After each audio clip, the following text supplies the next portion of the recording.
Bem, pessoal, boa tarde a todos. Sejam bem-vindos à unidade do SESC Senat Goiânia. Estamos aqui no nosso Conexão RH, com o tema Novo Cenário do Setor de Transportes, com o advento da ADI 5322 do STF. Desejamos a todos uma boa live e, ao final do nosso evento, iremos disponibilizar aqui no chat um link de avaliação de reação, onde nós pedimos que todos os presentes preencham para dar um feedback em relação ao nosso Conexão e para nós podermos melhorar cada vez mais. Nós teremos aqui alguns convidados, Paulo Douglas, Francisco Garonci, a Sarita, gerente de RH da Braspress. Agradecemos aqui a presença de todos vocês e é com satisfação que eu passo a palavra para a diretora da unidade do SESC Senat Goiânia, Jabete Xavier de Souza Costa. E Jabete, a palavra está com você. Obrigado, Karine. Boa tarde a todos.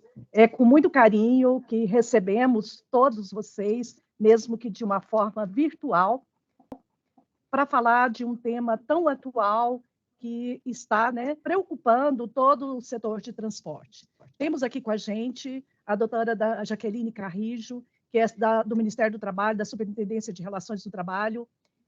Temos também a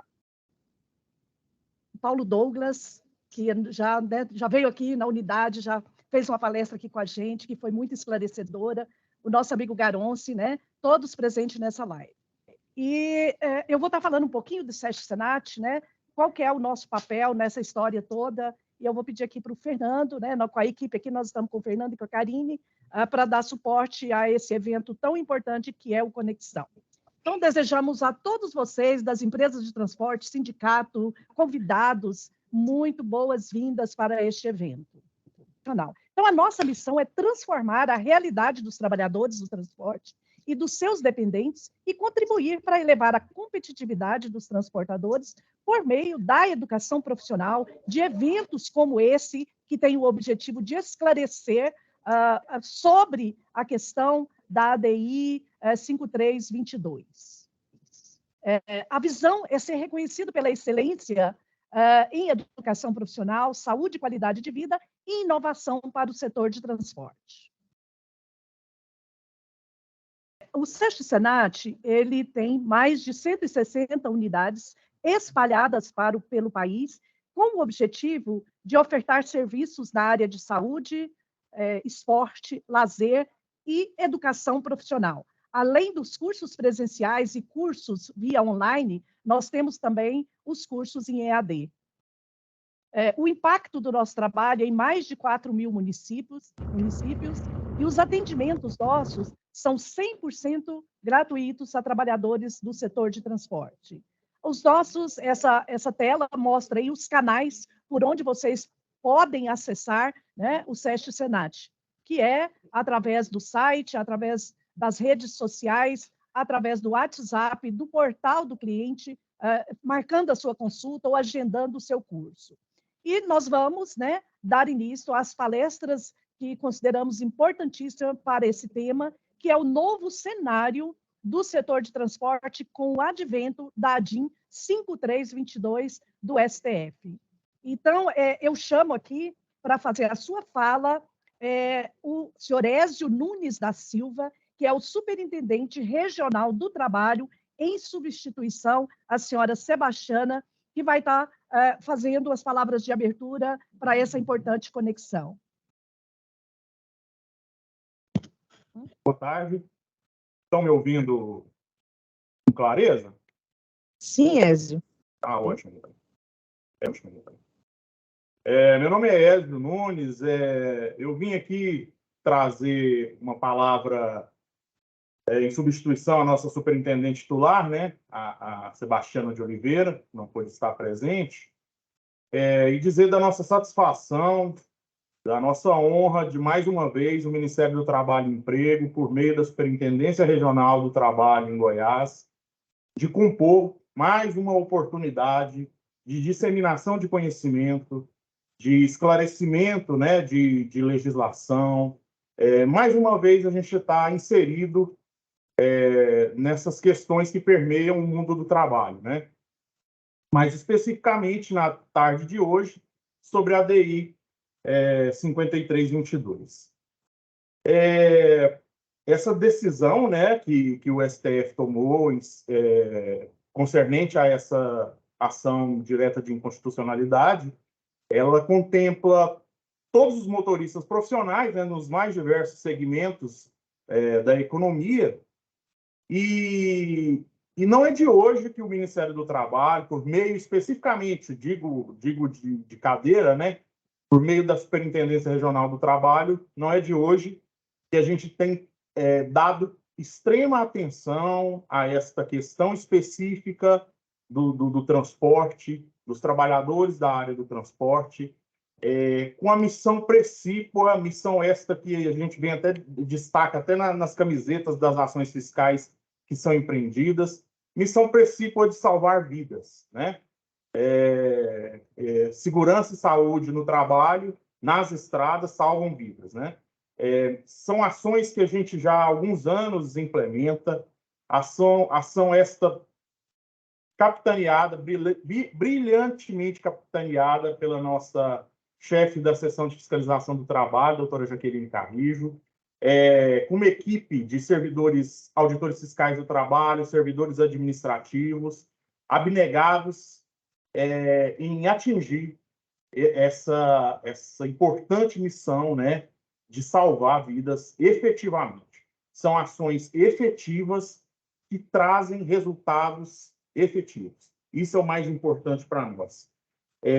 Então é isso. Queria desejar a todos uma boa palestra.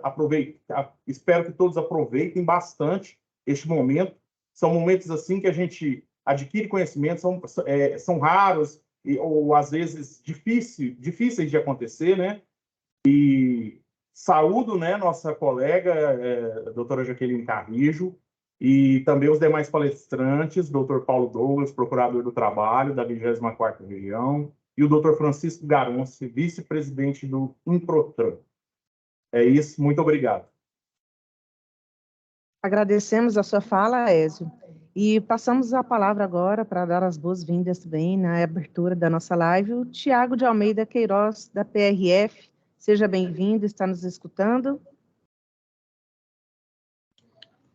Estou escutando bem, boa tarde a todos. Muito feliz de estar presente, participando aqui dessa reunião, dessa plenária que como o Ézio falou aí, né? Fiquei muito feliz de ouvir as palavras do Ézio. Praticamente ele repetiu missão da PRF, que é salvar vidas, em especial salvar vidas no trânsito, nas rodovias federais que cortam o estado de Goiás. E nós, da PRF, Ézio, a doutora Jaqueline, a doutora Joabete, aí no SESC Senat, a todos que vão palestrar aqui hoje, gostaria de deixar registrado para todos o nosso orgulho de participar com os senhores dessa missão, que não é só da Polícia Rodoviária Federal, é do Ministério do Trabalho e Emprego, são dos auditores do trabalho, são dos juízes e promotores do Ministério Público do Trabalho e da Justiça do Trabalho, é do SESC Senat, é de todos nós. E a PRF tem muito orgulho de estar próximo dos senhores aqui, das senhoras e dos senhores, ajudando nessa missão que é tão relevante, tão importante. No tocante à DI 5322 e na lei do descanso profissional aí dos motoristas profissionais, a PRF tem uma atuação muito consistente. Apenas para citar como exemplo aí, nesse ano de 2023, nós já fizemos mais de 1.600 notificações de motoristas que foram flagrados, às vezes transportando sem respeitar a jornada de descanso, e a gente trazê-los para o descanso devido, fazendo respeitar a lei e os pontos de julgamento que foram validados aí pela DI. Então, esse trabalho nosso é muito importante. E por essa razão, a gente está muito feliz de ter sido convidado pela doutora Jaqueline. Obrigado, doutora Jaqueline, pelo convite. De estar fazendo parte dessa plenária aqui e com essa informação, dessa alegria de estar presente, de estar colaborando com o trabalho dos senhores, que desde já eu coloco de novo a PRF à disposição de todos os órgãos aqui, dos quais eu respeito e admiro muito o trabalho. Falo, contem conosco, a PRF é parceiro, considere a PRF um braço, a nossa capilaridade nas rodovias, nosso poder de mobilidade para alcançar transportadores, patrões, empregados. Conte conosco para estar alcançando os objetivos institucionais aí de cada instituição aqui presente, do SESC-Senat, do Ministério Público do Trabalho, da Justiça do Trabalho, do MTE, dos auditores, todos. Contem conosco, porque para nós é um orgulho muito grande fazer parte dessa corrente do bem aqui. E com essas palavras eu desejo muito sucesso para o evento. É isso. Devolvo a palavra aí para a nossa mediadora. Obrigada, Tiago. Novamente agradecemos a sua presença, a sua fala. Para as pessoas que estão entrando agora, novamente pedimos, por favor, que quem ainda não colocou o seu nome e a empresa a qual está representando no chat, que coloque. Desejamos as boas-vindas. E agora eu convido a senhora Jaqueline Ramos Silva Carrijo, auditora fiscal do trabalho, chefe da seção de inspeção do trabalho do CRTB Goiás e coordenadora do setor de transportes. Pode falar. Boa tarde a todos. Obrigada pelo seu tempo hoje para estar aqui conosco, atendendo a um chamamento que fizemos. Então, assim, estou vendo empresas do estado de Goiás aqui importantes, né, empresas importantes aqui presentes. Então, agradeço imensamente. Eu provoquei a Joabete, né, Joabete, e o SESC-Senat, em razão de uma série de questionamentos que chegaram até a mim, em razão de muito tempo de atuação no setor, em relação à ADIM. Aí eu conversei com a Joabete, falei, Joabete, vamos fazer um momento, né? Vamos trazer pessoas também que entendem do assunto, entendem do setor, para que nós possamos aí esclarecer, né, o impacto e falarmos do status, até onde estamos até hoje, tá? Então, eu agradeço imensamente ao Paulo Douglas, né, doutor Paulo Douglas, né, que atendeu aí, foi pronto, né, não foi para ontem, inclusive, né? Muitíssimo obrigada, tá, por contribuir com esse espaço, né, de sensibilização, de conscientização, de informação, cumprindo, né, doutor Paulo Douglas, a nossa missão institucional enquanto auditores fiscais do trabalho e membros do Ministério Público do Trabalho. Agradeço também ao Garons, né, por também, assim que eu liguei, pedi, né, para que participasse conosco também com esse momento, atendeu prontamente. Muito obrigada pela atenção, e não tenho palavras para agradecer a Joabete, né, porque realmente é extremamente importante que haja uma união de esforços, né, para que a gente consiga cumprir com as nossas missões institucionais de salvar vidas. Para nós, auditores fiscais do trabalho, é uma missão que está no nosso DNA, e atenção especial aos trabalhadores desse setor é prioridade nacional. Tanto que, há muitos anos, nós temos dedicado foco especial com relação à jornada de trabalho dos motoristas profissionais. E o motivo não é outro senão em razão da quantidade e gravidade de acidentes do trabalho que acontecem no trabalho ou em razão do trabalho que acontece em relação a esses trabalhadores. Então, agradeço imensamente e já vou passando a palavra, né, para o Paulo Douglas, que dispensa, né, com certeza ele dispensa mais comentários em relação ao nome. É um nome importante, né, para os trabalhadores do país, para os trabalhadores do setor de transportes rodoviário. Estamos honrados em tê-lo aqui conosco, colaborando com informações e esclarecimentos tão importantes e que impactam tanto trabalhadores, gestores, empregadores, e eu até vou estender um pouquinho, gestores públicos, e aí eu vou agradecer o doutor Sérgio Vécio, que quando eu pedi para que ele divulgasse também no setor público, nas unidades estaduais aqui no estado de Goiás, ele também se dispôs, então eu agradeço muito o secretário de Estado de Saúde, doutor Sérgio Vécio.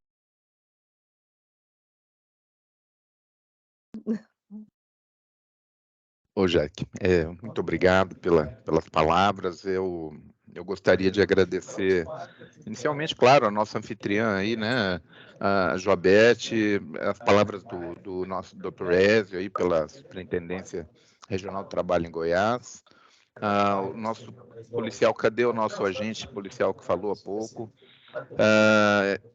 E também é uma grande felicidade estar aqui com o Garonce, um grande amigo, né? Enfim, é a oportunidade de rever, ainda que virtualmente, várias pessoas que moram no coração. Mas, gente, eu queria... aliás, o Alpiniano está aí também, né? Que é o nosso procurador, acho que chefe hoje, né? Em Goiás, não é isso? Eu vi ele na fila aí também, na lista de presentes. Enfim, o assunto, eu acho que ele é um assunto candente. Ô, meu amigo, tudo bem? Ouvi. Tudo. Então, eu acho que o Alpiniano, inclusive, poderia tranquilamente estar falando no meu lugar e teria certamente um alcance, talvez até com maior profundidade. Gente, essa história, essa questão toda, eu queria resgatar só um pouquinho, até para ilustrar o alinhamento institucional que eu percebi aqui entre a fiscalização, a Polícia Rodoviária Federal e também o Ministério Público do Trabalho. Isso não é por acaso. Claro que a história do transporte rodoviário é muito antiga, Joabete certamente poderia nos dar uma aula sobre a história do transporte rodoviário no país, mas essa questão das condições de trabalho nas rodovias e dos motoristas é algo que vinha há muito tempo sendo debatida, mas não contava com enfrentamento institucional, digamos assim, efetivo para combater o que historicamente se imaginava o uso de rebite por parte de motoristas para poder aguentar ali a jornada de trabalho. E essa situação ela foi trazida em 2007, lá em Rondonópolis, pelo auditor fiscal do trabalho, médico do trabalho, Lamberto Henry, foi trazida para nós, até a Procuradoria do Trabalho, PTM de Rondonópolis, a reclamação de uma esposa de motorista.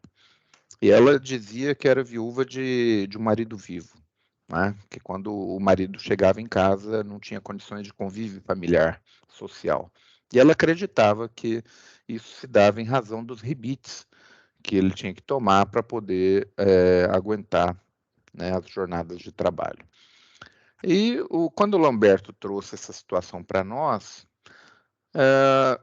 foi algo novo, né? Rondonópolis é um grande entroncamento rodoviário e nós fomos atrás de produzir provas.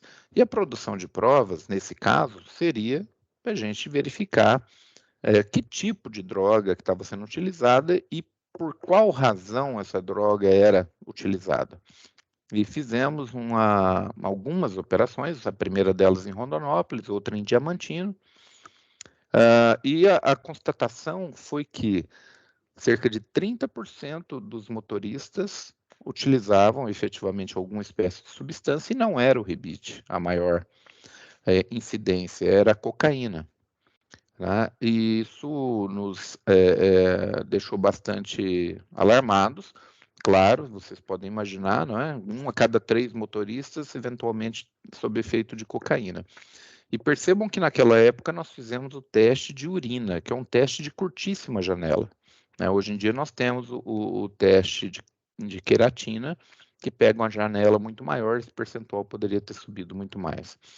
Enfim, aquela situação dramática trazida por uma senhora, uma esposa de motorista, acabou instaurando um debate, aí sim, com alguma profundidade, com alguma seriedade, em torno que eu diria, desse drama, né, histórico dos motoristas, que, embora haja e ainda há uma visão um tanto romântica a respeito da profissão, o fato é que é uma profissão que submete essas pessoas a condições extremamente penosas. E isso redundou em 2012 com a edição da Lei 12.619, a lei conhecida na época como Lei do Descanso, e que trouxe para o mundo jurídico a limitação de jornada para esses profissionais. Ocorre que essa lei, claro que ela iria implicar, naquela época já, a jornada média dos motoristas era de 16 horas por dia.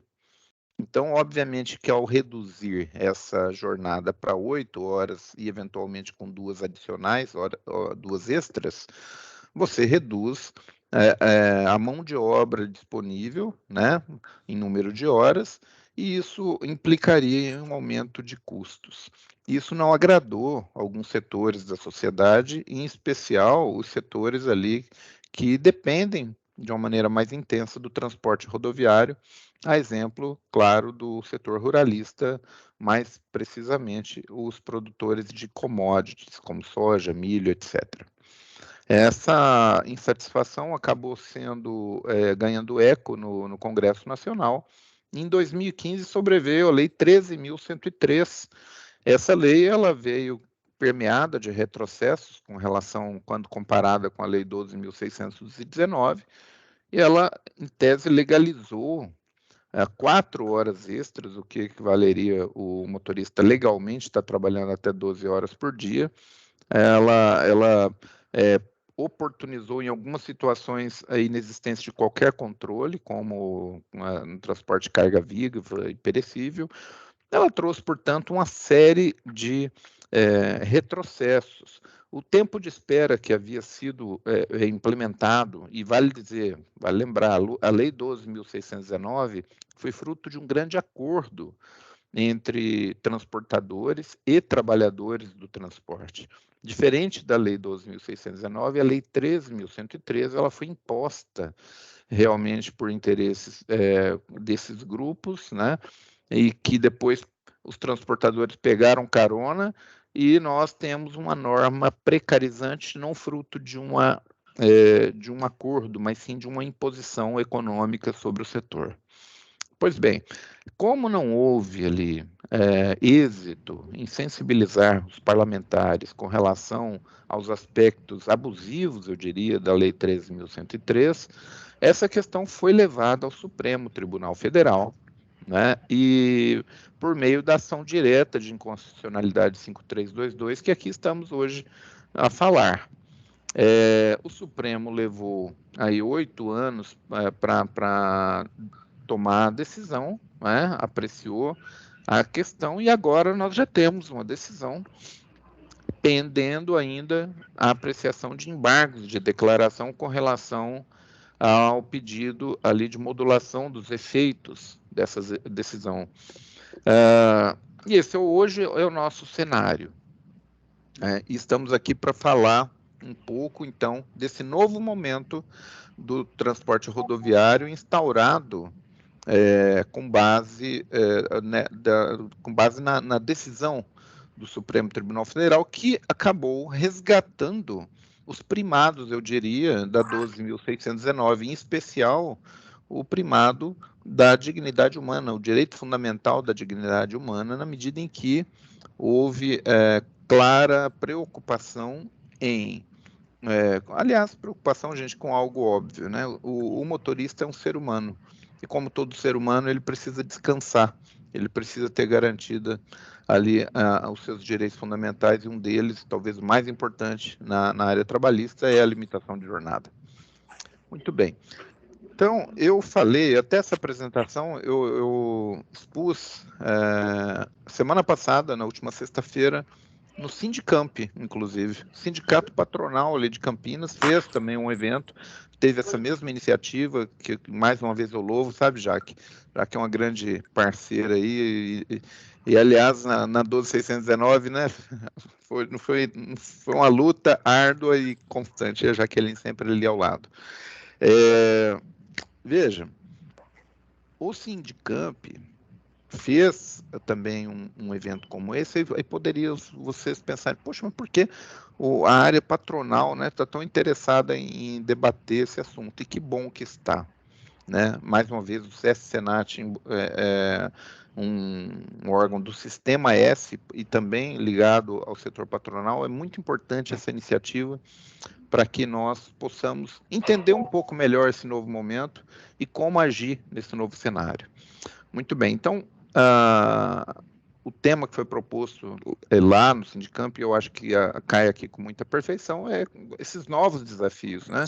E em especial, foi proposto lá dizer, olha, qual é o papel do MPT, mas eu até ampliaria isso. Nós vamos falar ao final qual é o papel do Ministério Público do Trabalho, qual é o papel da fiscalização do trabalho, qual é o papel da Polícia Rodoviária Federal e também o papel dos sindicatos patronais e das próprias empresas e dos sindicatos laborais. Há necessidade de uma concertação desses atores para que nós possamos compreender e também nos colocar da melhor maneira nesse novo cenário. Então, eu poderia passar a transparência, fazendo favor? Acho que eu não consigo controlar daqui, né? Isso. Vamos lá. Vamos pensar alguns pontos explicitamente abordados pela decisão Ação Direta 5322. Tá? O primeiro deles, gente, é o ponto de espera, o tempo de espera. O tempo de espera, segundo a decisão do Supremo, ele continua existindo no mundo jurídico, ele não foi excluído do mundo jurídico, mas as principais características que caracterizavam o tempo de espera deixaram de existir. E que características eram essas? Basicamente, olha, o tempo de espera não era computado como na jornada de trabalho, né? E ele era remunerado com apenas 30% do salário hora do profissional. Bom, não é por outra razão que o Supremo declarou a inconstitucionalidade desses pontos, porque, obviamente, não faz o menor sentido você nega a vigência ao direito de limitação de jornada se você tem uma figura como tempo de espera sem que seja computado na jornada de trabalho. Isso, obviamente, retira a vigência desse direito fundamental. Ocorre que, percebam, uma coisa curiosa é que na 12.619 havia já o tempo de espera. Só que o tempo de espera era limitado a 4 horas, porque numa conta inversa nós temos 24 horas, quando você soma a jornada, os tempos de descanso, o que sobrava, o tempo de espera eram 4 horas, porque a disposição dizia, olha, a espera começa após o final da jornada de trabalho. Isso foi alterado pela 13.103 para dizer que não computa na jornada de trabalho. E lá na 12.619 pagava-se a hora mais 30%. Na 13.103 pagar apenas 30%. Percebam que se nós tínhamos um instituto que, com base no princípio da razoabilidade lá na 12.619, que foi fruto de um acordo, como eu disse, ele não foi sequer questionado junto ao Supremo. Mas, de certo modo, o ímpeto, né, digamos assim, precarizante, nesse caso, foi tamanho que levou ao questionamento e agora simplesmente não há mais a figura do tempo de espera como inicialmente pensado.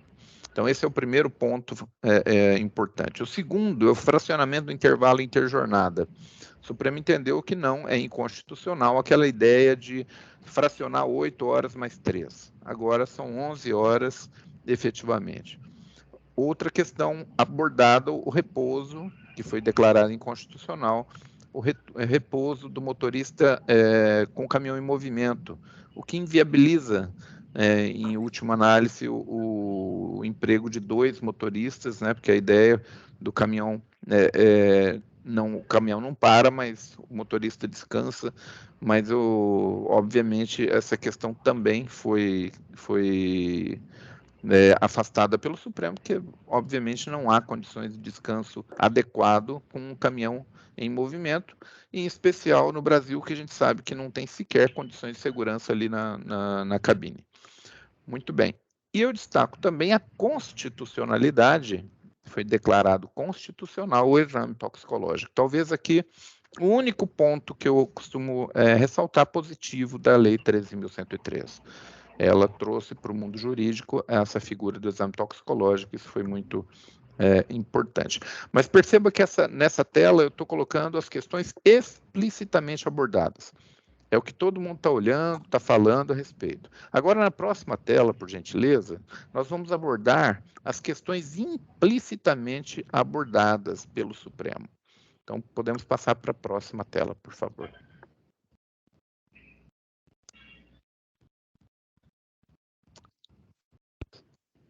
Muito bem.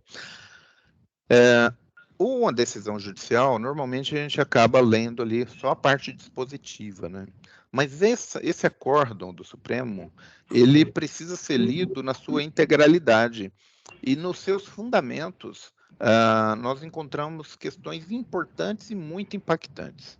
A primeira delas diz respeito à autorização sindical para até 4 horas extras, ali no 235C. O Supremo, ao abordar, depois na próxima tela eu vou passar, mas eu não vou ficar lendo e cansando vocês aqui com a leitura, e fica a apresentação para depois quem quiser olhar com mais detalhes. Mas o Supremo disse, nos seus fundamentos, que, olha, eu entendo que sim, é constitucional a possibilidade de, via negociação coletiva, autorizar até 4 horas extras. Agora, no entanto, o ministro Alexandre de Moraes destacou, no entanto, nós estamos aqui falando de horas extras, extraordinárias. É claro que se essa sobrejornada ocorrer cotidianamente, rotineiramente, seria inconstitucional, disse o ministro. Então, percebam que nós temos que ler esse voto como um todo, porque muitos de vocês que estão aqui, proprietários e trabalham em empresas de transporte, utilizam de modo rotineiro o emprego dessa autorização.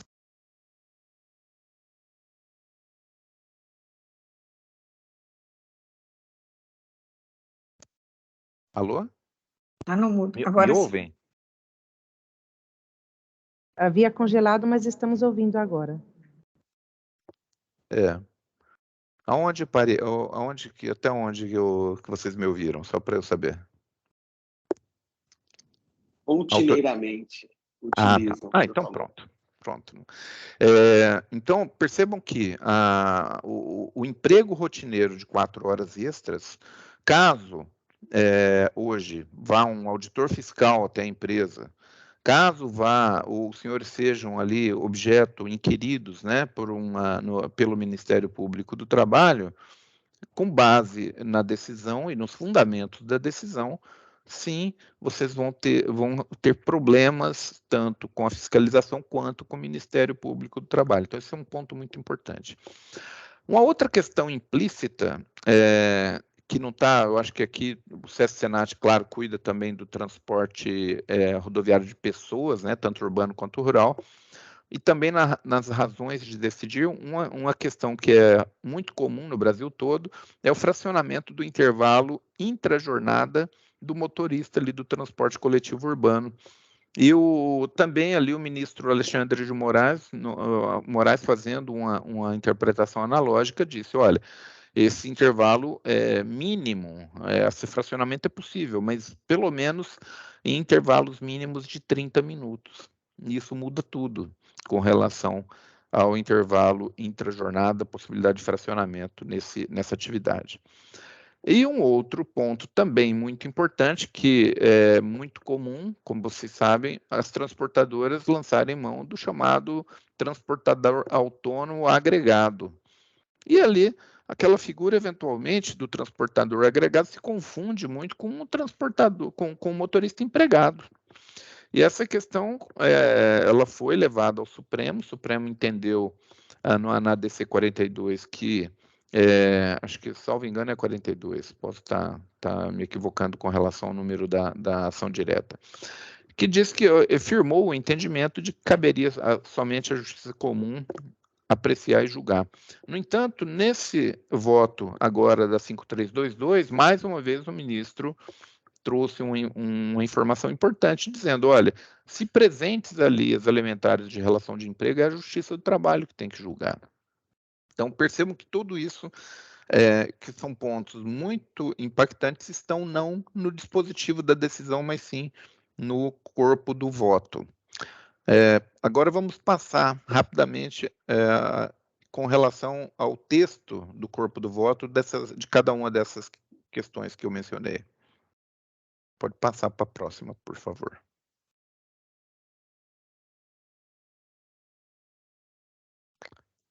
Percebam ali, autorização sindical para até 4 horas. Eu sublinhei, eu vou pular. Diz ali o ministro, Com efeito, não se pode interpretar a norma legal partindo do pressuposto que a jornada de trabalho do motorista seja de 12 horas diariamente, o que de certo seria inconstitucional. A eloquência é evidente. Então, percebam, volto a dizer, é possível exigir até 4 horas mediante autorização sindical? Sim, é constitucional, desde que seja de modo extraordinário, jamais de modo rotineiro. Tá? Pode passar a próxima, por gentileza.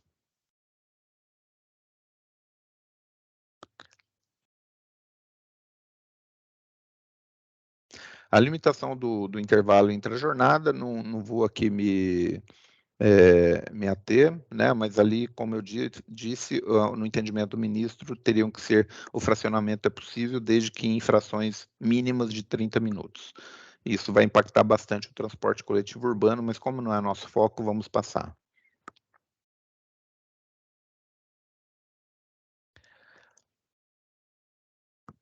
Vamos chegar na próxima. Isso. Vamos lá, gente. Aqui a questão da possibilidade dessa relativização da competência da justiça comum aí para julgar as questões versando ali o agregado, o autônomo agregado, e a transportadora, caso seja questionado pelo autor, né, vem ali vindicando, pleiteando que a relação de emprego. Tá? Então, é algo também que merece bastante atenção. Vamos passar para o próximo. Agora a gente vai falar um pouco a respeito do pedido de modulação dos efeitos, tá? Bom, então percebam, há 8 anos nós tivemos o ajuizamento, eu acho que temos o microfone aberto aí. Pedimos a todos que fechem os microfones, por favor. Obrigado. Percebam que então nós tivemos o ajuizamento há 8 anos, agora temos a decisão e nós temos a figura da modulação de efeitos. O que é isso?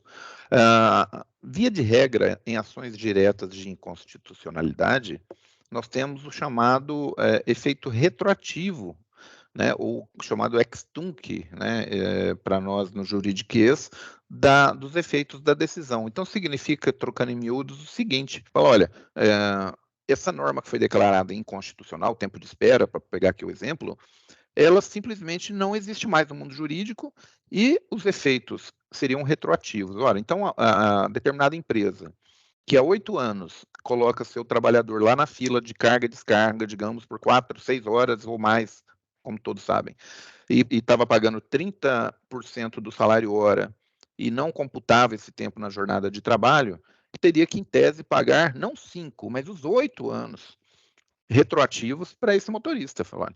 Então, eu deixei de ganhar, porque agora passa a ser hora extra, portanto, esse tempo de espera, quando somado à jornada normal, né, supera 8 horas, passa a ser remunerado como 1 hora mais 50%. Então, em vez de 30%, como estava previsto na lei, nós teríamos aí uma diferença percentual, né, de 1,2 vezes o valor da hora trabalhada. Então, essa questão ela foi abordada, curiosamente, pelo sindicato proponente, pela confederação proponente da ação civil pública, em conjunto, na condição de amicus curiae, com a CNT, junto ao Supremo Tribunal Federal, pedindo a modulação de efeitos. Por que, curiosamente, gente? É bastante estranho, ou pelo menos inusitado, que um sindicato laboral, uma confederação laboral, que em tese defende interesses contrapostos, né, venha com a confederação patronal, subscrever uma mesma peça e pedir a mesma coisa junto ao Supremo. E os argumentos nessa peça, nesses embargos de declaração, são os seguintes: basicamente os prejuízos estimados, que eles chamam de prejuízo, né, mas é o passivo estimado em relação ao fracionamento do intervalo interjornada, seria na ordem de 107 bilhões ao longo de 5 anos. Ocorre que, como eu disse, na verdade, não estamos falando aqui de 5 anos, nós estamos falando de 8 anos. Então, aí o tempo de espera, o passivo estimado, 147 bilhões. Impacto total, 255 bilhões. Se nós colocarmos aqui as horas extras, que não estão aqui colocadas, rotineiramente utilizadas, esse valor vai muito além. Né? Nós poderíamos, aqui são 5 anos, seriam 8, praticamente dobra. Então, a gente está falando aqui de um passivo estimado perto de R$500 bilhão. Esse seria um dado muito mais realista. Mas o que me espantou bastante, esse oferecimento conjunto desse embargo de declaração, foi porque, olha, eu costumo fazer a comparação com a água, né? A água para o planeta, digamos assim, é como se o dinheiro é mais ou menos a figura do dinheiro para o sistema capitalista. Então, a água está para o planeta como o dinheiro está para o sistema capitalista. A água que nós bebemos hoje é a mesma água dos dinossauros. No sistema capitalista, nós temos o dinheiro circulando, como a água circula, né? Então, você não cria dinheiro do nada. Você não cria água do nada. E o que aconteceu aqui? Se a própria CNT vem e diz, olha, eu tenho um passivo estimado de 255 bilhões, isso não veio do nada. Esse passivo, ele circulou de mãos e saiu das mãos dos trabalhadores, que tiveram seus direitos sonegados durante todo esse tempo, e passaram para as mãos dos empregadores. Então, não se trata de um passivo que surgiu do nada. Embora, e aqui a gente precisa fazer também uma outra ponderação, que sim, olha, mas houve má fé? Não, nós temos uma lei, né? Nós ficamos 8 anos acreditando que essa é a lei. Então, tem ponderações para todos os lados, mas não faria muito sentido, perceba, uma peça subscrita pela Confederação de Trabalhadores abordar apenas essa vertente e não a outra vertente. Olha, se nós tiramos quase R$500 bilhão dos trabalhadores, não seria justo agora que o Supremo reconheceu a inconstitucionalidade, que ao menos parte disso fosse revertido para quem suportou esse prejuízo, portanto, os motoristas? Né? Isso não foi abordado. E qual é o custo econômico e social daqueles que morreram lá ao longo desse tempo pelo excesso de fadiga? Isso também não foi abordado. Então, eu tive a oportunidade de conversar, inclusive, com o presidente da CNTTT, recentemente, na sexta-feira passada, e eu compartilhei com ele a minha percepção de que realmente soou muito mal e inadequado essa subscrição conjunta. Mas tudo bem. Esse aqui, percebam, é o pedido de modulação dos efeitos pretéritos. A peça, ela vai além. Ela pede também, aí na próxima transparência, por gentileza, ela pede também a modulação dos efeitos futuros da decisão do Supremo, o que é uma grande inovação, não é? Você só modula efeitos passados. Com relação a efeitos futuros, houve eu diria até, uma iniciativa bastante criativa, que pedem às partes CNT e CNTTT que o Supremo esclareça a aplicabilidade ou não do tema 1046 aqui ao caso. Está pedindo óbvio, né? Porque o Supremo já assentou o seu tema com repercussão geral na 1046, portanto, é claro que ela vai se aplicar, não precisaria pedir. Mas por que houve esse pedido explícito, não é? Perceba a finalidade. A finalidade, eu quero modular o efeito passado, tanto o patrão quanto o empregado, dizendo, vamos esquecer esse passivo, só vai daqui para frente, sem passivo, e para frente vamos acordar para poder continuar como sempre esteve. Ora, se o Supremo acabou de dizer que determinados pontos são inconstitucionais, como poderia uma norma coletiva dizer, não, é inconstitucional, mas aqui vale, né? E aí nós precisamos, então, entender um pouco melhor o que é o tema 1046. Esse tema me levou bastante à meditação, não sei como que a Jaqueline vê esse tema, mas eu achei ele um pouco esquizofrênico em alguns pontos. Por quê? Porque ele tem uma contradição intrínseca. Percebam o que ele diz lá, são constitucionais, acordos e convenções coletivas que, destaquei, ao considerarem a adequação setorial negociada, pactuam limitações ou afastamentos de direitos trabalhistas, independente da explicitação especificada de vantagens compensatórias, desde que respeitados os direitos absolutamente indisponíveis. De onde que está a contradição? A contradição está exatamente quando há referência ao princípio da adequação setorial negociada. Esse princípio, vamos passar para a próxima tela, por gentileza, ele foi gestado pelo ministro, ele foi concebido, né, formulado pelo ministro Maurício Godinho Delgado. Podemos passar para a próxima, por favor. Isso. E esse princípio é um princípio muito técnico, ele traz alguns requisitos.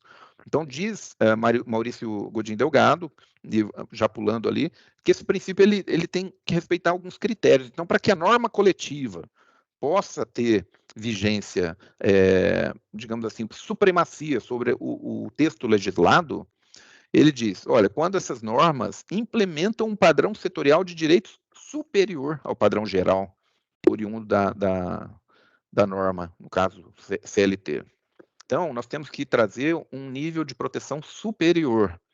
Ora, se o Supremo está dizendo que eu não posso, eu vi até um questionamento, já houve a remessa de uma questão aqui no chat, então eu já vou aproveitar para responder, aproveitando, pegando como exemplo o próprio questionamento. Falou, olha, se nós vamos aplicar o tema 1046 aqui, e o Supremo vai dizer isso, ele não tem como dizer o contrário, né? Então poderíamos nós pactuar em norma coletiva o fracionamento do intervalo interjornada em 8 mais 3, como estava na lei, ou mais. Poderíamos nós, em norma coletiva, estabelecer sem nenhuma limitação, né, restrição ou observação diversa, a possibilidade de acumulação do descanso semanal remunerado, que foi também declarado inconstitucional? A resposta é depende. Depende. Né? Com relação à primeira pergunta que o Godinho diria é o seguinte, nós estamos implementando um padrão setorial de direito superior ao padrão geral? Ora, se o padrão geral são 11 horas para descanso, você descansar só 8 entre uma noite e outra, seria um padrão superior ou inferior do seu ponto de vista de direitos?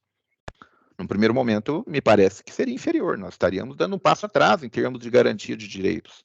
Tá? Então, já esbarra nesse primeiro critério. Então, e o segundo critério, que também o Supremo acabou repetindo, que quando essas normas coletivas, né, não versem sobre questões de indisponibilidade absoluta. E esse é um critério um pouco vago, né, o que seria absoluto ou não, tem alguns aspectos que a gente consegue identificar com clareza, outros nem tanto. Muito bem, então percebam que o tema 1046, ele não é uma panaceia, ele não vai resgatar. Lembra quando eu falei, acabei de falar nos fundamentos da decisão, dizendo, olha, é constitucional a previsão de 4 horas extras mediante autorização coletiva. Tudo bem. No entanto, é inconstitucional se essa exigência é feita de modo rotineiro. Ora, então percebam que o próprio ministro já foi colocando e esclarecendo limites para a negociação coletiva. Não podem as partes achar que, não, agora a gente, tudo que colocar numa negociação coletiva vai estar valendo. E não é assim, tá? Tomem muito cuidado com isso, depois a gente pode debater um pouco mais, aprofundar um pouco mais. A próxima.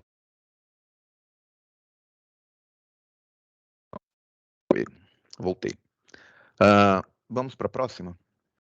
Eu já estou quase concluindo, gente, que eu sei que está todo mundo já cansado de me ouvir, não é? Muito bem.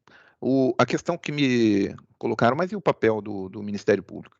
Como que a gente pode ajudar a construir soluções? Porque não é a nossa finalidade, aqui, assim como dito pelo colega da Polícia Rodoviária Federal, pela fiscalização do trabalho, nosso objetivo, na verdade, é contribuir para uma sociedade mais segura, contribuir para salvar vidas, etc. Então, nosso papel é efetivamente buscar meios, né, de fazer com que o transporte rodoviário, que é extremamente importante para o país, funcione, mas funcione dentro de padrões de segurança, tanto garantindo os lucros do setor, mas também, e sobretudo, garantindo segurança para os trabalhadores.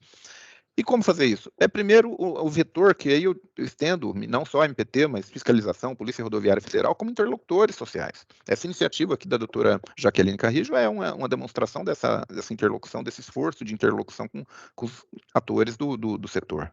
Então, nós vamos, sim, buscar esse diálogo de motoristas, transportadores e embarcadores. É muito importante a figura dos embarcadores nesse debate, porque são, eu diria até que vem dos embarcadores, é ali que emana alguns dos vícios que levam a esse estado de coisas, que inclusive levou o Supremo a declarar alguns pontos inconstitucionais. É muito importante a presença dos embarcadores aqui. Então, nosso papel como interlocutor, mas também o papel do MPT como garantia. Vamos lá, voltei. Como garantidor, e como que a gente faz isso, gente? Fiscalizando. Então, o que eu disse lá no Sindicamp, digo aqui de novo, por um dever de transparência e lealdade. O Ministério Público do Trabalho, nós estamos, inclusive, buscando agora já a aproximação com a Polícia Rodoviária Federal e com a Secretaria de Inspeção do Trabalho, do Ministério do Trabalho, nós vamos fiscalizar o cumprimento dessa decisão. E alguns perguntam, quando? Só depois do trânsito em julgado? Não. Os senhores têm que dar cumprimento a essa decisão imediatamente. Até porque os efeitos normais de uma decisão em ação direta de inconstitucionalidade são retroativos. né? Então, não vamos aguardar a publicação do acórdão para poder fazer cumprir, sobretudo, aspectos que trazem para o ambiente de trabalho do motorista maior segurança. Então, é muito importante que os senhores realmente compreendam bem o alcance dessa decisão, porque ela será fiscalizada, tá? E eu concluo, então, agradecendo mais uma vez a oportunidade para estar aqui falando com vocês sobre esse tema. Coloco o Ministério Público do Trabalho à disposição, o Procurador-Geral está empenhado e atento a essa questão, tá? E nós, portanto, vamos enfatizar, nesse primeiro momento, a nossa atuação como interlocutor social. Estamos aqui para cumprir esse papel. Muito obrigado, gente. Paulo Douglas, muito obrigada, porque aliás, todos os pontos que chegaram a nós aqui, você conseguiu esclarecer, tá? Muitas transportadoras, alguns embarcadores entraram em contato comigo. Então, assim, eu recomendo que todos consigam o material do Paulo Douglas, que isso com certeza ajudará, né? Nós estamos, sim, fazendo um esforço coletivo, porque nós conhecemos bem, né, Paulo Douglas, Garonço, o impacto dessas decisões. Gera dúvida, confusão, nem todo mundo tem acesso a essas informações, por isso que eu me empenhei tanto, junto com o Sérgio Senat, para que, num momento como esse, a gente pudesse dialogar com o setor e levar esse conhecimento. E fiquem calmos, que eu estou recebendo aqui no meu WhatsApp muita coisa, fiquem calmos, que não é a primeira e nem não é a última, tá? Nós vamos continuar conversando. A gente tem essa rotina de conversarmos juntos com vocês aqui, vocês já sabem disso. Então, as dúvidas vocês podem encaminhar, passar aqui, a Karine já pegou, está pegando aqui no Sérgio Senat, mas nós com certeza teremos uma outra oportunidade, mesmo porque nós estamos aguardando, né, Paulo Douglas? Não acabou ainda, nós estamos aguardando as outras decisões que virão, né, dessas manifestações que aconteceram aí. Bom. Jaque, posso só fazer uma parte? Eu acabei não mencionando, e você, quando você disse as outras decisões, eu me recordo também, acabei não falando aqui, dos embargos de declaração da CNI.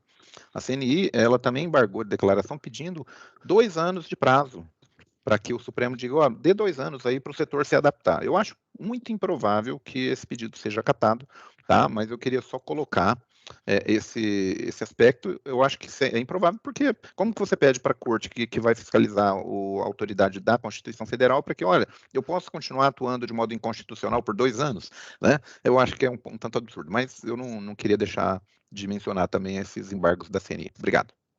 Não, com certeza. Inclusive, aqui em Goiás, eu conversei, passei todo o material desse momento nosso aqui para presidentes, né, de sindicatos, de setores econômicos diversos do transporte.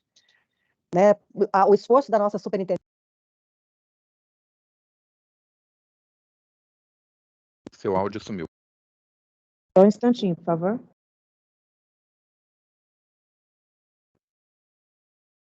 Pronto.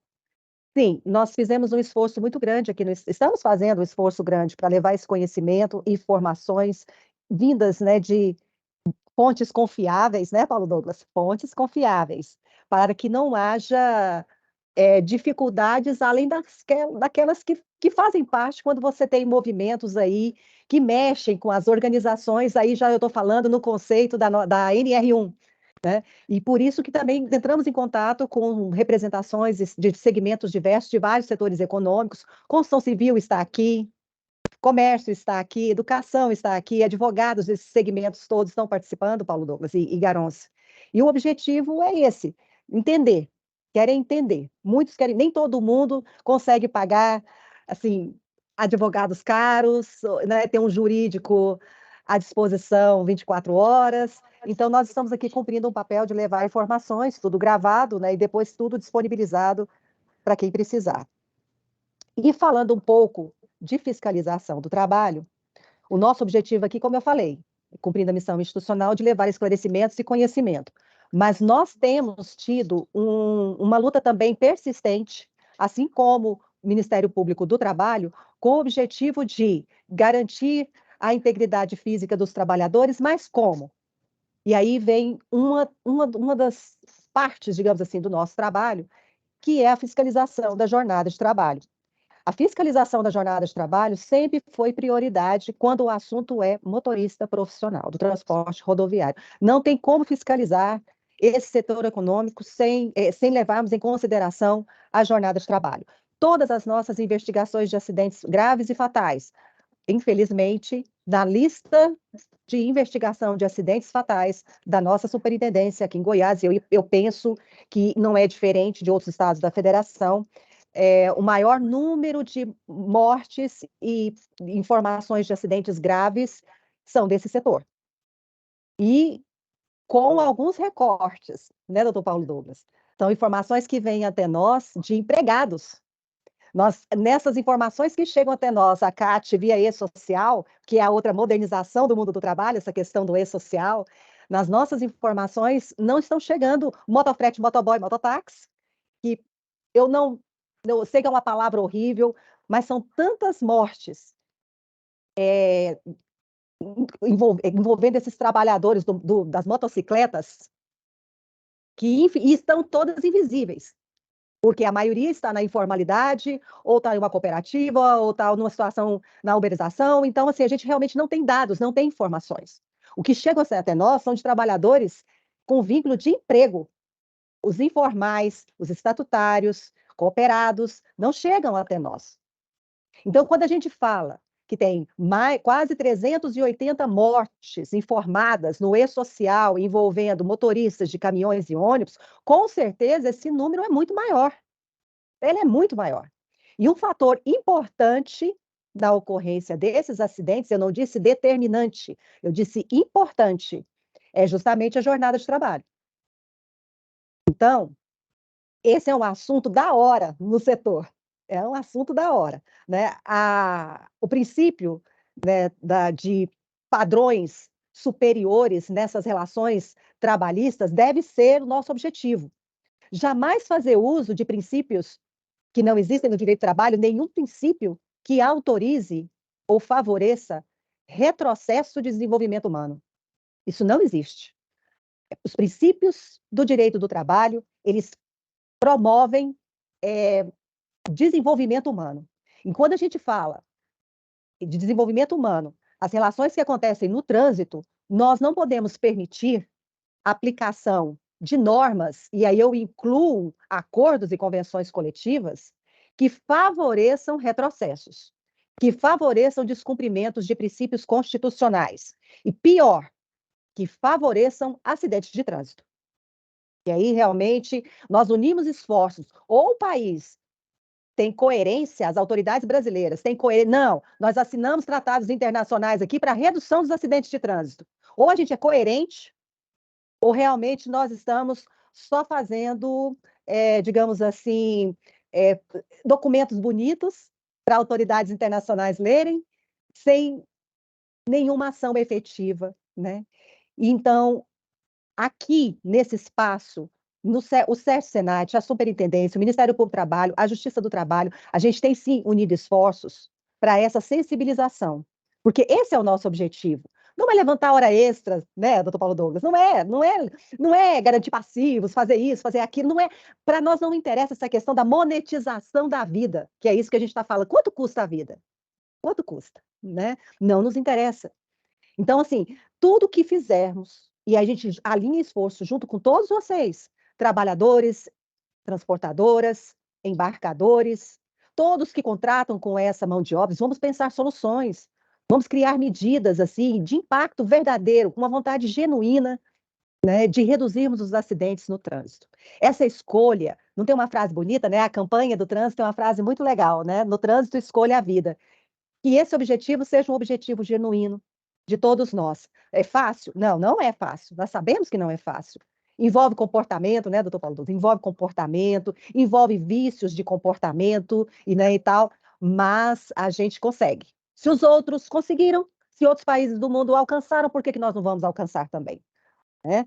Então, e é com esse espírito de colaboração que eu vou passar a palavra agora para o Francisco Garonci, que tem uma luta persistente também, né, pela educação, da importância da educação, na promoção desse desenvolvimento humano e dessa sensibilização.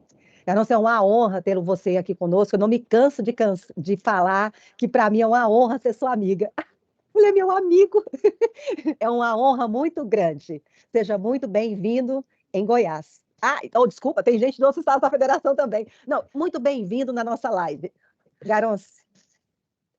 Muito obrigado, Jaqueline, Joabete, essas grandes mulheres que estão à frente desse momento que nós temos aqui agora.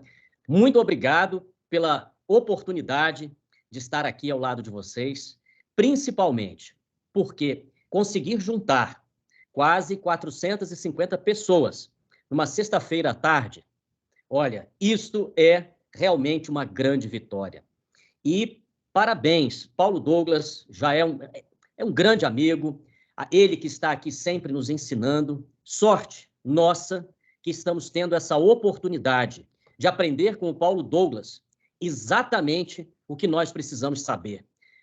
Não é de hoje, né? Desde que essa decisão foi tomada, que sempre que eu vou para a estrada produzir as matérias do Brasil Caminhoneiro, mesmo quando elas não são ligadas a esse assunto, eu me interesso em perguntar, porque infelizmente a desinformação é grande, mas que esta informação, Paulo, que você compartilhou aqui com todos nós, que ela chegue às estradas, aos caminhoneiros, e principalmente que eles entendam o que está acontecendo. Porque pior do que não fazer jus aos seus direitos é não saber que eles existem. E eu vou pedir, por favor, para compartilhar a minha tela. Eu não sei se ela já está sendo compartilhada, só se puderem me dar um ok, porque aí eu já sigo adiante aqui, porque tem uma perguntinha que eu gostaria que todos a vissem, né, em relação a essas decisões, quando o Paulo Douglas colocou ali de forma bem clara, né, afinal de contas, quantos bilhões, né, estão em jogo nessa história, mas o que foi verificado é simplesmente se uma lei ela se adequa ao que a nossa Carta Magna estabelece. E Garonça? Oi. Desculpa te incomodar e atrapalhar. Karine, você quer que nós projetamos ou você quer passar por aí mesmo? Olha, eu vou passar por aqui mesmo, eu vou parar a apresentação e vou compartilhar novamente. Eu só preciso ter certeza de que está sendo compartilhado. Porque para mim aparece que o compartilhamento está pausado. E aí talvez tenha que dar um comando aí para ele poder ser permitido.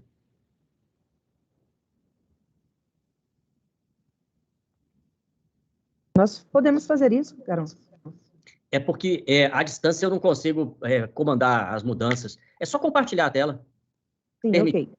Permitir o compartilhamento. Isto. Perfeito. Muito obrigado, pessoal. Gente, essa pergunta é a que eu gosto de fazer a todos. Quantas vidas nós precisamos perder para que a gente entenda que violência do trânsito é muito mais do que números, é muito mais do que valores? E eu compartilho com cada um de vocês que aqui está uma história que é pessoal. Isso, a minha família foi fortemente impactada pela violência do trânsito. No dia 1º de janeiro de 1992, e já se vão mais de 30 anos, estávamos todos reunidos no Rio de Janeiro, comemorando o Réveillon, e no dia 1º, na Praia da Barra, íamos, a família inteira, para tomar aquele primeiro banho de mar do ano, né? Aquela coisa positiva, quando o meu sobrinho, de 8 anos de idade, ele foi atropelado na nossa frente por um veículo que passava naquela via beira-mar, muito, mas muito acima de uma velocidade razoável para aquele local. E eu vi pela primeira vez na minha vida uma criança que eu conheci desde que foi planejada, concebida, nasceu. Eu o vi crescer, aprender a falar, aprender a andar. E eu vi naquele momento, na nossa frente, a família aterrorizada, praticamente o fim de uma vida de forma muito prematura. Isso é triste, é muito triste ter que compartilhar essa história que a minha família carrega há 30 anos. E isso é resultado da violência no trânsito. Mas o que mais entristece é saber que de 30 anos para cá não foi muita coisa que mudou. Estou na Avenida Dutra, irmão, na avenida, querendo atravessar para pular num lago de... Isso, gente, acontece todos os dias no nosso país. E acontece todos os dias dentro de um grau de normalidade. Eu venho de um passado muito ligado à aviação durante 30 anos da minha vida. Licença, Garonça. Oi. Nós ouvimos, mas não vimos o vídeo. Ah, é? Sim, então, aí nós vamos colocar aqui para repetir, ok? Por favor.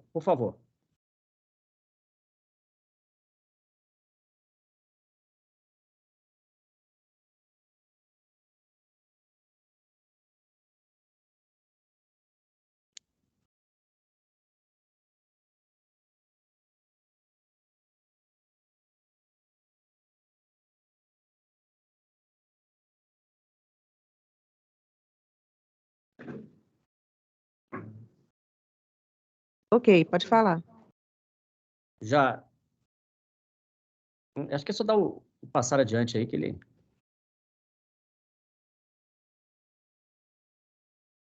Só um instantinho. Tá certo.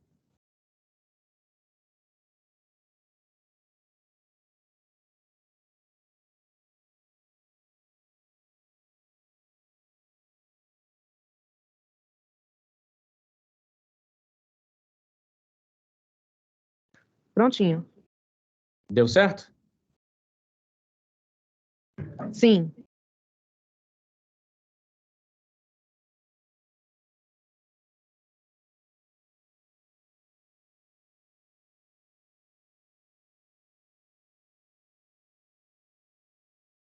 Pode passar, Garons? Sim, sim.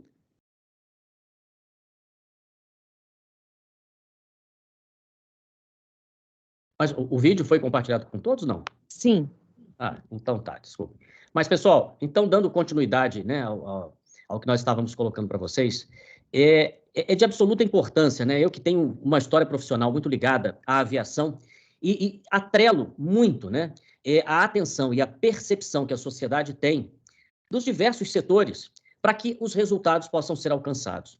E nos 30 anos de aviação, eu vejo que, por exemplo, acidentes com aviões, eles têm uma repercussão muito grande.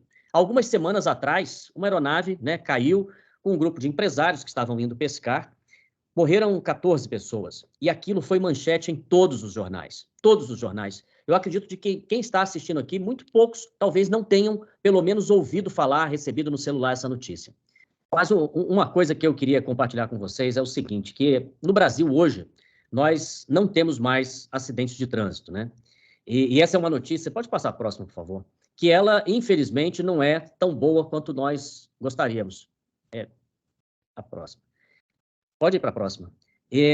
Uma decisão, né, tomada lá em 2020, apoiada pela BNT, de que nós não usaríamos mais o termo acidente, porque acidente é algo que não se pode, né, evitar, é o inevitável.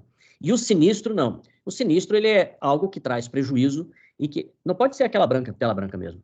E ele definitivamente foi alterado no nosso Código de Trânsito Brasileiro, e a partir, né, de agora, de junho, nós não temos mais acidentes. Infelizmente, continuamos a ter um número absurdo, mais chamados de sinistros. A próxima, por favor. E esses números, né, de sinistros que nós temos no Brasil, pode passar, isso, que nos leva aí a 92 mortes por dia no trânsito brasileiro. Pode ir para a próxima. E essa tela aí não é para a gente ficar aqui analisando, né, esses números que são tristes, mas é para a gente lembrar que o trânsito brasileiro, muito mais do que números, ele tem pessoas, né? Tem CPFs ali, você tem pais, você tem mães, e a parte mais triste dessa história é que quem mais morre no trânsito brasileiro, aqueles que são as principais vítimas, acabam sendo nossos jovens e crianças. Porque a principal causa de morte de 5 a 29 anos de idade é o trânsito. E esse não é um número tirado aleatoriamente, não, esse é um número auditável. Esse número é fornecido pelo Ministério da Saúde. Pode ir para a próxima, por favor. E essas fotos que a gente vê aí são todas de crianças. E para nenhuma delas eu precisei pedir autorização a ninguém para usar. Pode ir para o próximo. Não precisei pedir autorização de ninguém, por uma simples razão. Essas crianças todas estão mortas. E estão mortas pelo trânsito. E eu gosto de falar aqui sobre a teoria de James Reason, que é a teoria do queijo suíço. Pode ir para a próxima.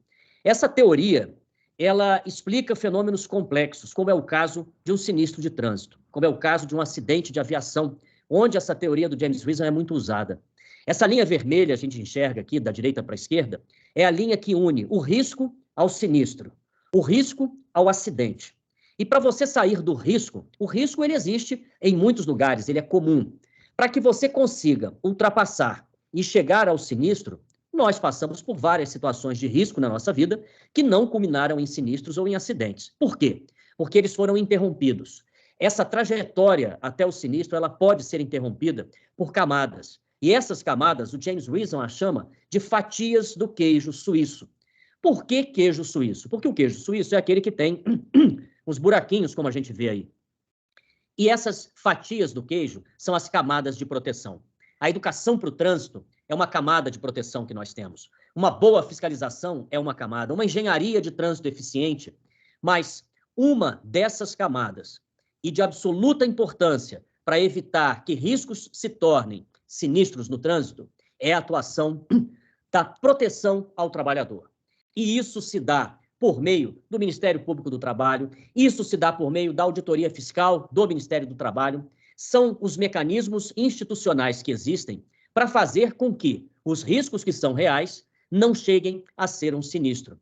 Agora, fala, pô, mas se isso aí está claro, por que a gente não tem camadas aí que sejam praticamente sem buracos?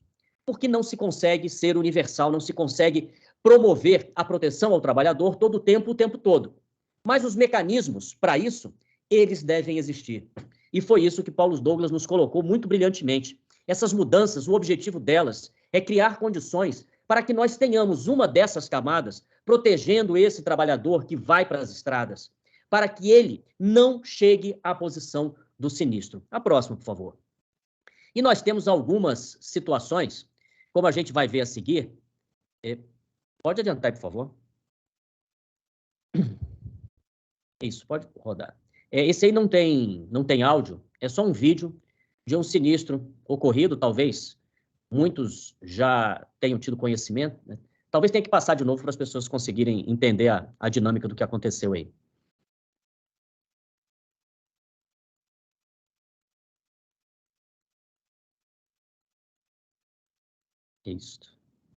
Isso daí é um sinistro que ocorreu numa rodovia em que temos duas carretas, temos uma lombada numa rodovia, o que em termos de engenharia rodoviária é inaceitável, e nós temos uma segunda carreta que, por uma série de razões, algumas conhecidas e outras desconhecidas, pode ir para o próximo, por favor, ela simplesmente não freou e arremessou o veículo de trás na traseira do veículo da frente. E a gente precisa saber que, para evitar situações como aquela, nós temos a atuação desses diversos agentes e entes na sociedade que têm o papel de impedir que aquilo aconteça. Pode ir para a próxima, por favor. E quando nós estamos aqui, né, nesse universo privilegiado de pessoas ligadas diretamente a essa realidade do trânsito, nós precisamos fazer com que as causas sejam conhecidas. Porque se nós, pode ir para o próximo, se nós não conhecermos as causas, nós não teremos condições de seguir adiante nesse nosso trabalho. Agora, conhecer as causas para encontrar os culpados, pode ir para o próximo, por favor. Se nós não fizermos desta forma, a gente não vai ter condições de compreender essa realidade. Mas não é para encontrar culpados, não. Nesse momento que nós estamos aqui, né, o que eu queria mesmo trazer para compartilhar com vocês é que hoje a realidade das estradas brasileiras nos faz perceber, e isso é como eu semanalmente estou em contato com aqueles profissionais que estão trabalhando na estrada, e eu chego para eles não como alguém que trabalha em um órgão de fiscalização, não como alguém que está ali para poder fazer algum tipo de verificação, né? E esses órgãos de fiscalização, eles são fundamentais, mas eu chego como um jornalista, alguém que está ali para registrar a realidade deles. E o que nós percebemos é que aquele conjunto de informações que são tão importantes que ele tenha, infelizmente, muitas das vezes não tem. E, principalmente, a informação não chega para este profissional da forma como nós gostaríamos que chegasse. Por quê? Os caminhoneiros hoje não entendem qual foi essa da ADI 322.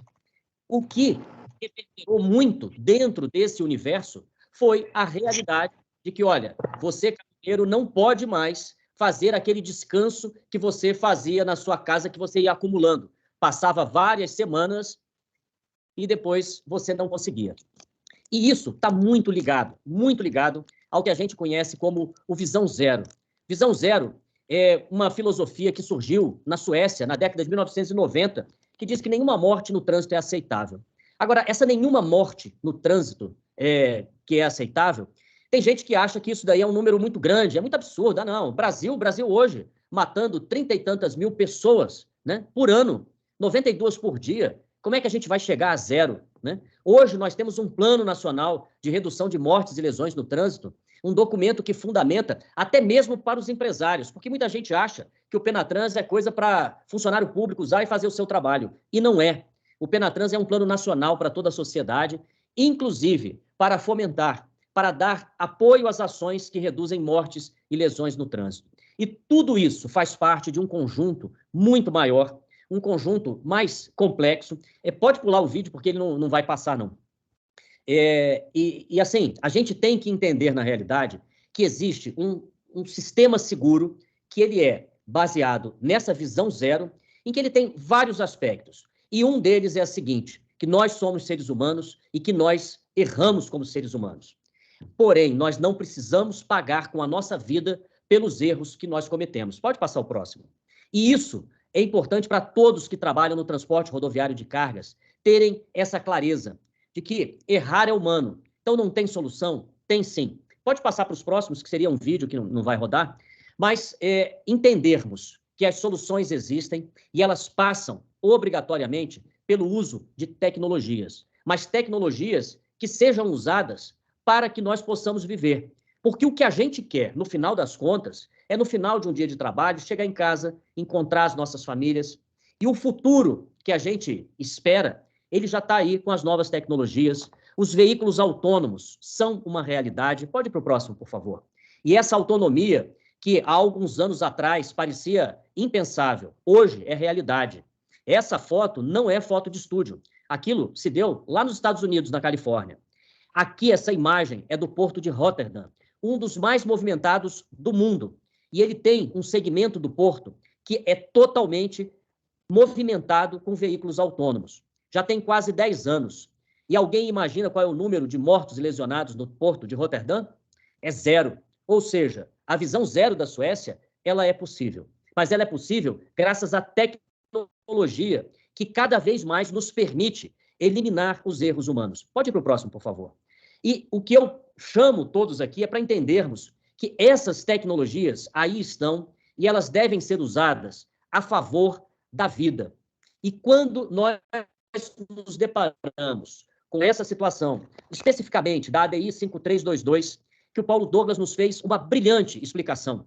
Paulo, eu quero muito que essa sua mensagem chegue para muitas pessoas. Eu vou andar com o link dessa sua fala para levar para os caminhoneiros, para as associações, porque tecnologias envolvem, por exemplo, os simuladores, envolve a questão do exame toxicológico que está dentro desta ADI e a sua constitucionalidade foi atestada e confirmada, porque são ações, isso aí é dentro de um laboratório de exame toxicológico.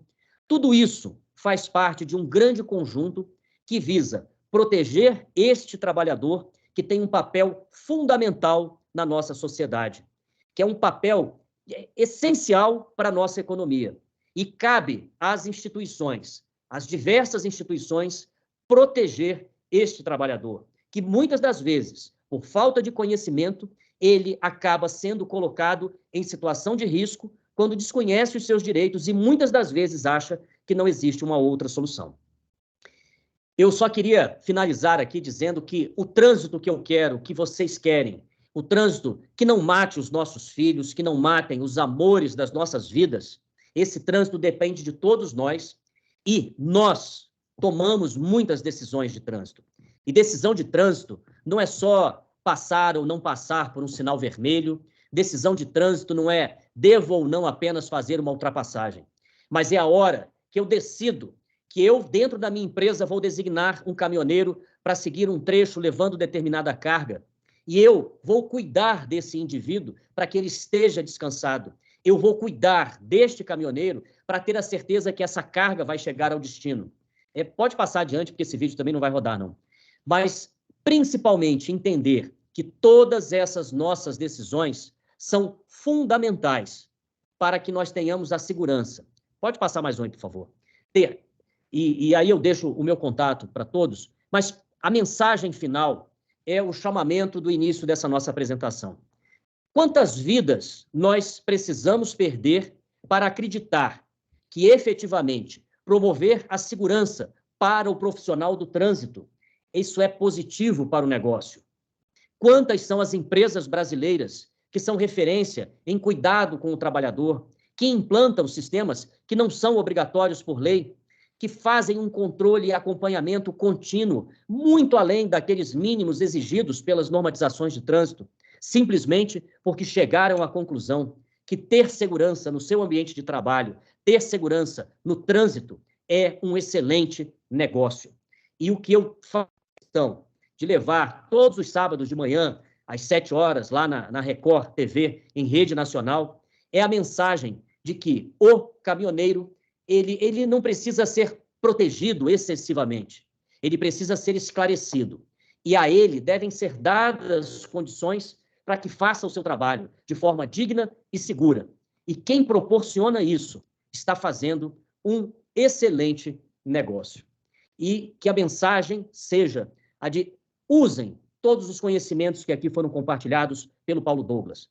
Usem tudo isso que a Jaqueline, no seu dia a dia de trabalho, e eu vejo que ela é incansável, ela é imparável. Não queiram, vai devagar, Jaqueline, não tem. E é por isso que eu me orgulho, né, de ter essas duas grandes figuras como amigos, e são amigos com os quais eu aprendo todos os dias. E que a nossa mensagem seja proteger o ambiente de trabalho do caminhoneiro é ter a certeza de que o seu negócio irá muito bem. Muito obrigado pela oportunidade. Garonce, muito obrigada. Muito obrigada pela exposição. Uma pena, né, gente, ter dado um problema aqui, mas a gente vai resolver isso na próxima.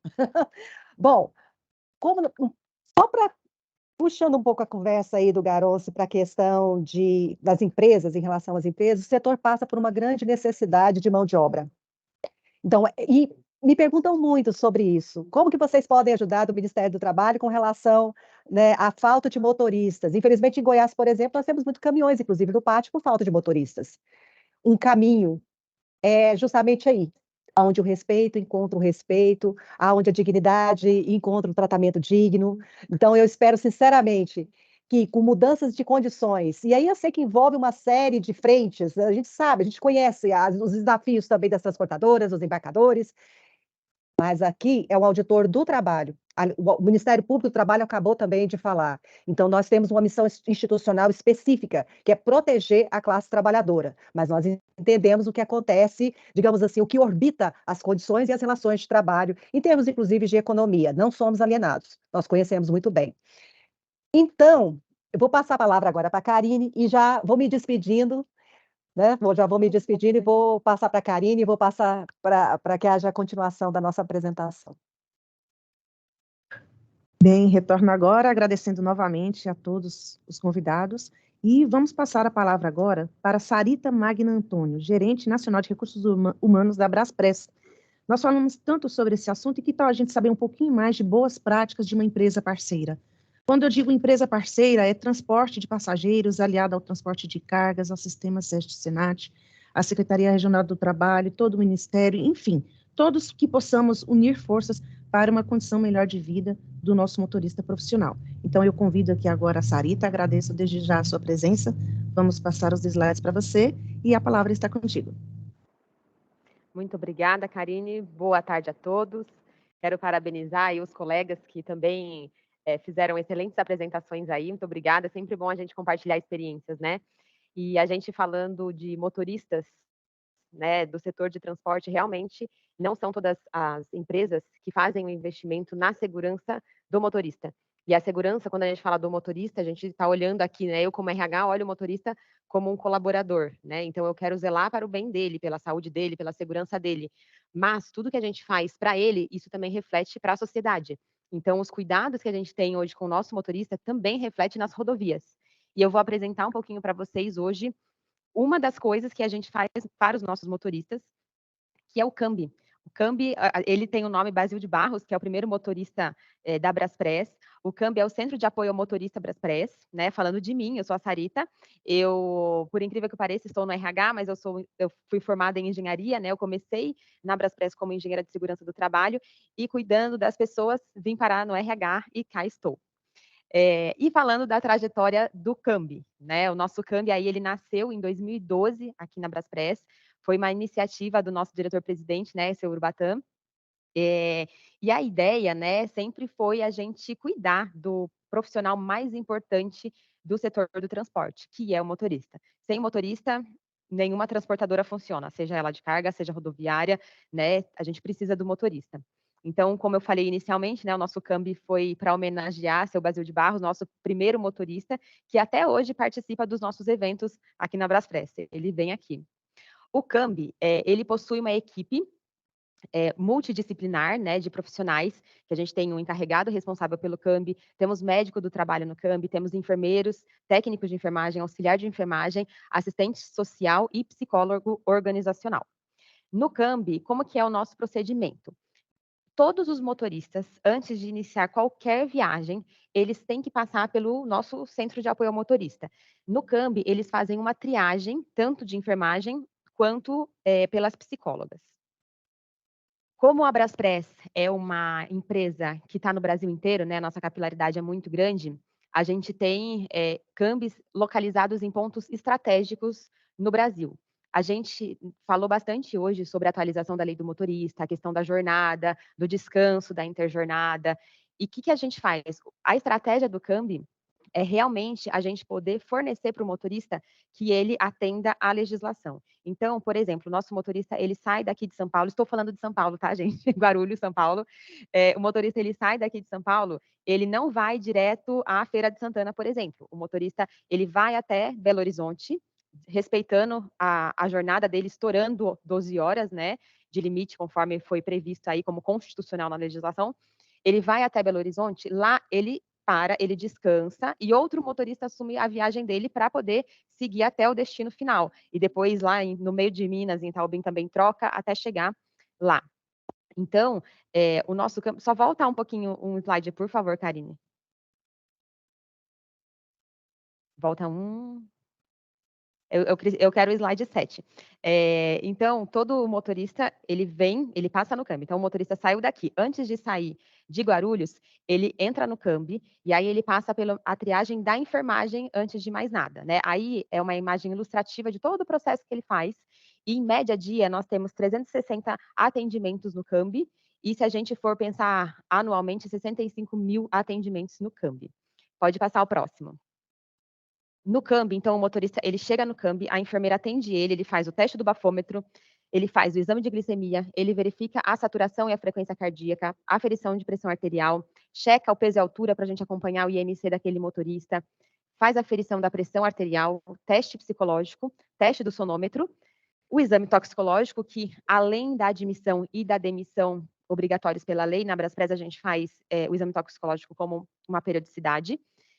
E no final, se ele tiver apto em todos esses requisitos, ele recebe um kitzinho lanche para se ele tiver uma fome durante a viagem, alguma coisa assim.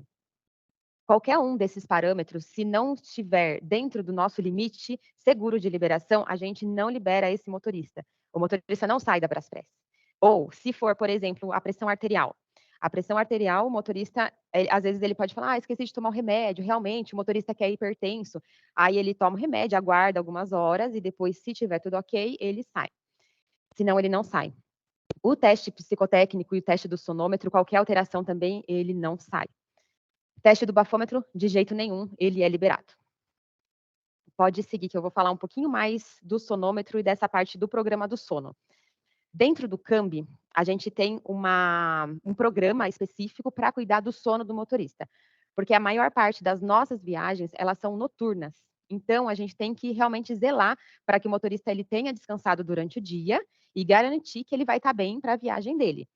Então, a gente implementou o programa do sono também como um complemento no CAMB. O programa do sono, ele tem, em primeiro lugar, ele tem o sonômetro. Se você quiser passar, que eu vou explicar um pouquinho o que é o sonômetro. O sonômetro é esse equipamento aí que vocês estão vendo na tela. Ele é como se fosse um cinto que a gente coloca no motorista. Ele é um equipamento que foi desenvolvido pela Universidade Federal de Minas Gerais, em parceria com a Braspress, e ele vai verificar a fadiga do motorista. Todos os motoristas, por exemplo, numa admissão de um motorista novo para a gente coleta o que a gente chama de basal, que é quando ele está descansado. A gente faz algumas coletas dele quando ele está descansado, e aí o sistema entende que para esse motorista, aqui para o José, o parâmetro dele descansado é tal.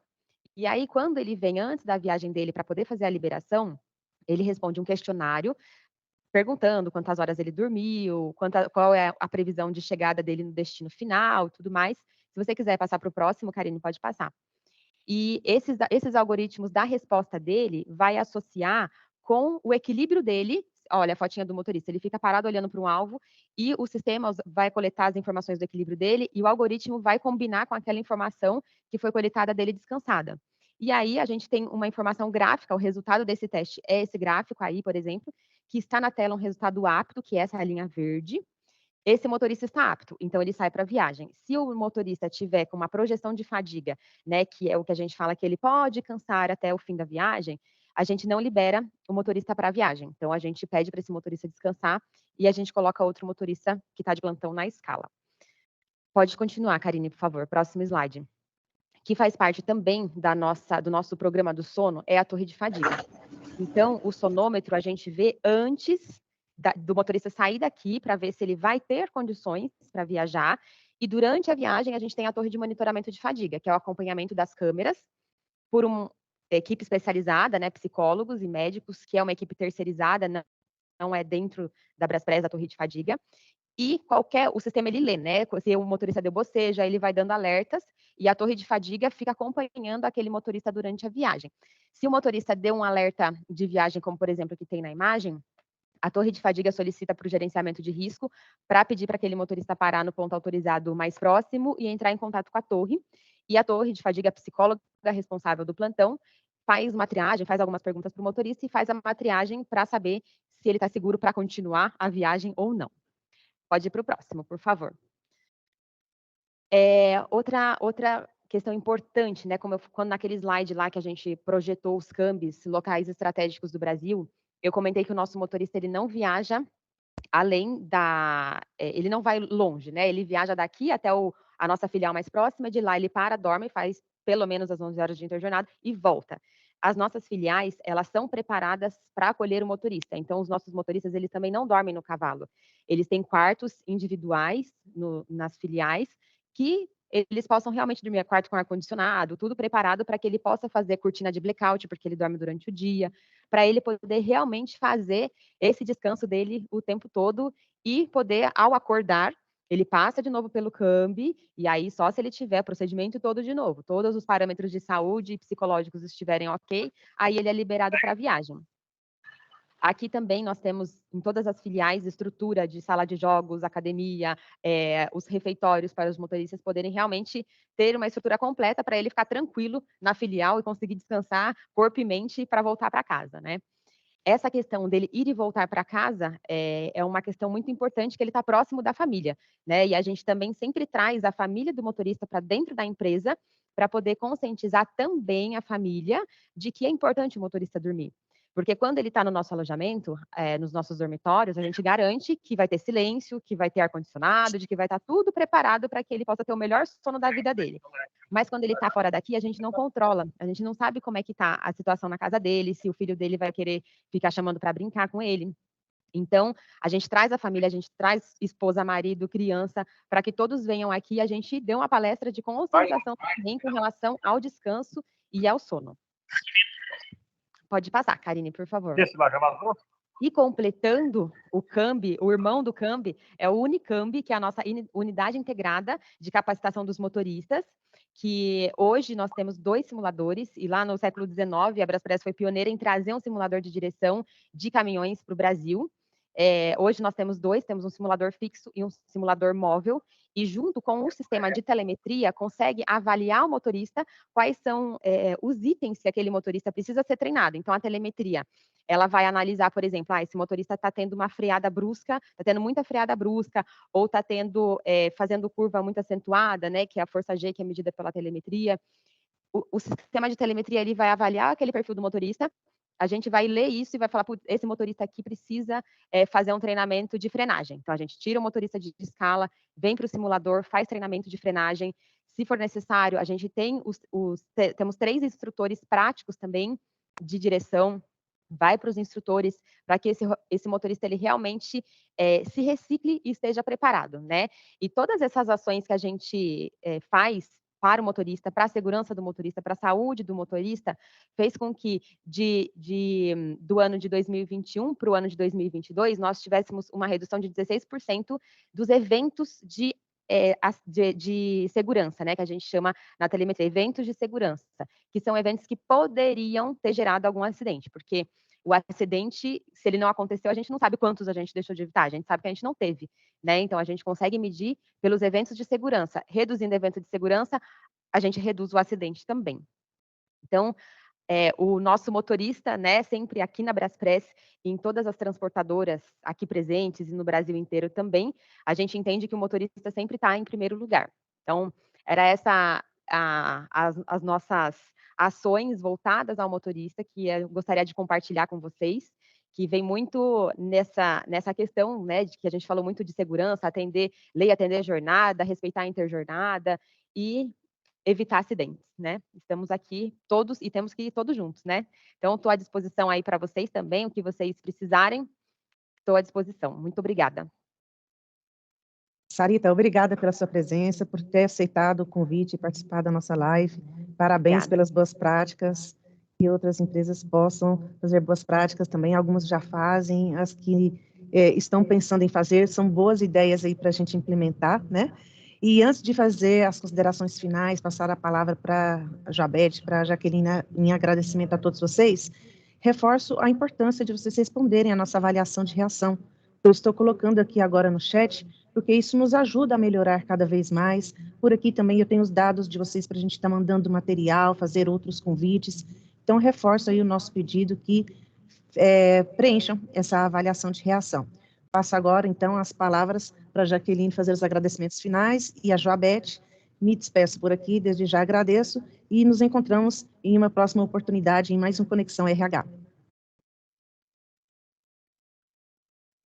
Bom, a Superintendência Regional do Trabalho em Goiás só tem a agradecer ao SESC Senat, agradecer ao Paulo Douglas, agradecer ao Garonce, agradecer a presença de todos vocês, empresas, trabalhadores, embarcadores, representantes de instituições públicas, sindicalistas, que eu sei que estão aqui.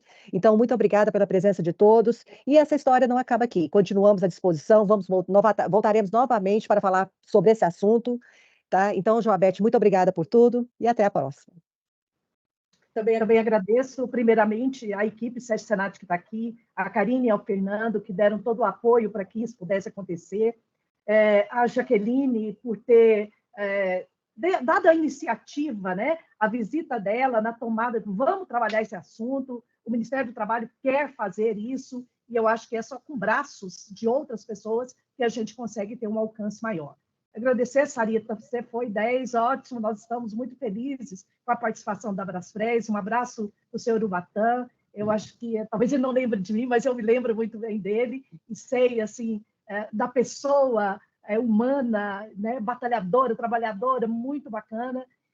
Gostaria de agradecer imensamente ao Paulo Douglas, que eu tive o prazer de rever, ao Garonce, você é demais, suas reportagens, quando eu recebo no meu WhatsApp, fico muito feliz, porque a gente acompanha de perto o que está acontecendo, e dizer para vocês que vocês abrilhantaram o evento, né? E o SESC Senat agradece pela oportunidade, porque nós tivemos aí com 450 pessoas, que é como o Garonce colocou, ter 450 pessoas na tarde já sextou, né? E para nós ainda não. E dizer que a gente continua à disposição, a Karine já disponibilizou o e-mail dela, quem quiser esse material, a gente solicita para ela, que ela vai enviar diretamente para o seu e-mail, e outros eventos virão, e a gente sabe que essa discussão só está começando, né? Obrigada a todos.